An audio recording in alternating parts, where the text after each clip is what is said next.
So I want to talk to the young people today. Usually I'm talking to leaders who are already working in the field, hold a position of leadership, or have in the past and are looking for a new one or whatever. But I want to talk to you a minute about the next generation of leaders. There's a leadership deficit in this country, and I'm sure you can identify with me if you think about it a little bit.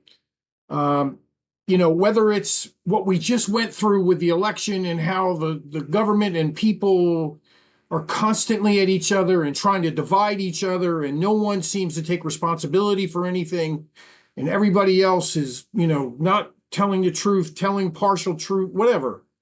There's a leadership deficit in this country, and I can assure you that transcends industries. There's good people out there. Don't misunderstand me, but I think what I'm getting at here is I'm worried about the next generation of leaders. So much so that I want to do this micro lesson about becoming a leader, having aspirations to lead, to be in charge, to be the boss, whatever the terminology you want to use. John Maxwell says that the future belongs to those who see possibilities before they become obvious. That means you got to be forward thinking. You got to be looking 3 steps ahead. And if you're leading properly, you are looking 3 steps ahead. It's a difficult occupation, this leadership thing. And I would offer you that if you're not interested in seeing other people succeed, this might not be the right time for you. You may want to consider some other training. You may want to consider volunteering. You may want to just get with a coach and try to figure out how we can get that mindset adjusted properly. Because let me tell you something, folks. When you become a leader, it's not about you anymore. While you're aspiring, I think Jack Welch is known for saying this. While you're climbing the ladder, right, it's about you. It's about standing out. It's about becoming better. It's about, being reliable and all those things that you need to be as a good employee. And I'm talking to the young people today. So use that as an example too. While you're on your way up, make sure you're working hard to be reliable, to be timely, to be standing out because you've done the extra things. You went the extra miles. But there's going to come a point when you're going to want this extra set of responsibilities. And I want to implore you to be thinking about why. Why is this something you want to do? Please do not let it be because of money. Please, please, please do not let it be because of a title, because both of those are the wrong motivation. Do you want to help people? Do you want to achieve amazing things? Do you want to help people see their potential? Do you want to help people grow? Yeah, those are the right motivations. But why would be some good reasons why you'd want to do this? Obviously, you want to have an impact, right? You want to have influence. That's leadership, influence. That's John Maxwell's definition. Young leaders can make it a significant improvement and a significant impact. And they can inspire other younger people to come along with them, right? Because they connect with each other. They see each other in themselves. So that's a good reason to want to achieve leadership.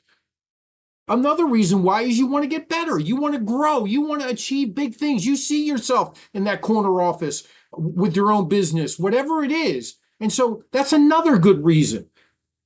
And the other reason is maybe you see a better way to do something and you want to make some change. And that change is going to take time and it's going to take influence. And in order to get there, you got to be a leader.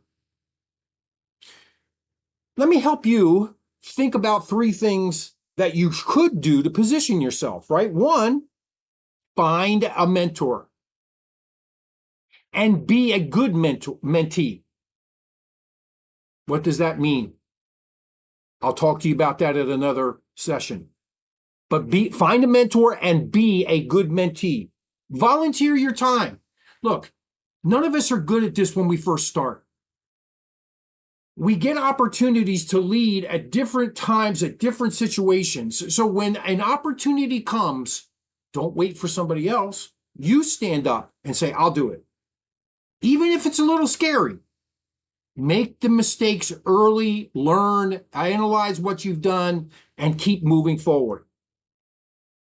Personal growth and constant learning is always a good reason and a good thing for you to be doing while you're trying to climb this ladder. Thinking about how I can improve, setting upon some important goals, and constantly learning, reading, taking courses, asking questions, work with that mentor, get better at doing what you do right now. Here's 3 things you might want to avoid. This is a process, and I need you to be patient. So don't be impatient. That's what you need to avoid, is being impatient. John Maxwell says leaders are made daily, not in a day.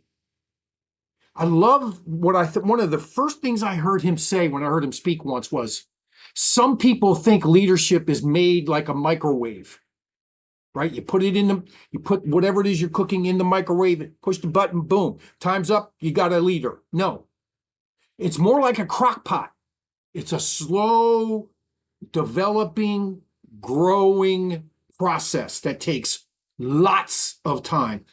Good leaders are never done learning and never done gaining experience. So, number 1, remember, be patient. This is a process. 2, stay humble.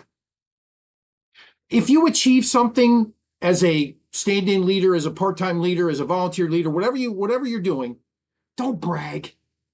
Let people draw attention to you. Let them call you out of the crowd and say, hey, Johnny did really good. Sally did really good. And they were leading the process. It wasn't me. Let them do that. It sounds and looks and feels much better when it comes from somebody else. Finally, if you want this responsibility, stay hungry.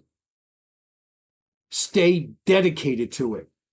Constantly find things to learn. Constantly find ways to serve. If you keep those things in mind, it's a process, so be patient, stay humble, and stay hungry. Those 3 things can make the world of difference, and you will stand out to the people that are looking for the next generation of leaders. So look, I've got this mastery laboratory that I created some time ago, and it's basically 3 learning labs. Last week I talked to you about the Peak Potential Network. This week, I want to emphasize the NextGen Leaders Forum. That's an opportunity for you who want this responsibility at some time in your career, to get some professional, highly coveted training from the best in the world. John Maxwell's the best in the world. I use his material. So the format is virtually once a week, 1 week out of the month, we would meet. I would give you some training, some material, some things to talk about. Then a couple weeks later, we'd get back together, do some Q&A, do some group coaching if that's necessary. And we do that over and over and over again. That sound interesting to you? That, my friends, is taking initiative. That's one of the good qualities of a leader. Get in touch with me. Call me first if you want, 215-821-7592 or info@browningadvisors.com. Let's talk. I can help you. Thank you for watching the videos. Please like and subscribe to these, please, and pass them around. Take care. I'll talk to you soon.